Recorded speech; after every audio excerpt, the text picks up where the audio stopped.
The Conservatives' campaign pledge is, in the words of Pensions Minister Laura Trott, to make sure the state pension never crosses the income tax threshold. Will this policy do that? Well, in short, yes.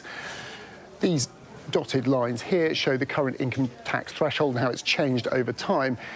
The one in black's the current one. You start paying tax on income over £12,500. And with the newer state pension on track to rise beyond that by 2027, the proposed new threshold will ensure you don't pay income tax on your state pension. However, it's important to point out this situation is a result of Conservative policies, and this pledge just reverses a change brought in by the Tories.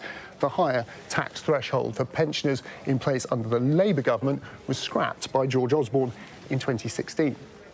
Now, according to the Treasury Secretary, again, by next year, this is a tax cut of around £100 for 8 million pensioners.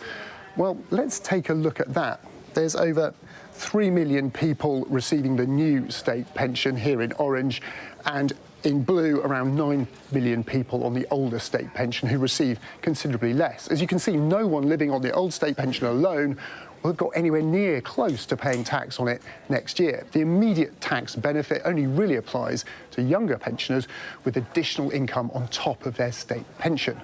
While poorer pensioners don't lose out under this proposal, it looks likely they'll see little, if any, financial benefit. The Conservatives say the pledge will cost £2.4 billion by the end of the next Parliament, funded by a clampdown on tax avoidance. Now, there are some question marks about the feasibility of that, but worth pointing out, Labour are claiming they'll also raise similar amounts from targeting tax dodgers. Laura Trott goes on to tell pensioners, choose the Conservatives with a clear plan, taking bold action to secure your future. Now, you could argue £100 a year rising to £275 by the end of the next Parliament isn't exactly life-changing amounts of money, but every little helps. What this statement ignores is the colossal pensions challenge facing whoever's in government next. Pension spending exceeds the budgets for education, Home Office and defence combined. And it's only going to get more expensive, unaffordably so, in the coming years as the working age population shrinks and retirees continue to live longer.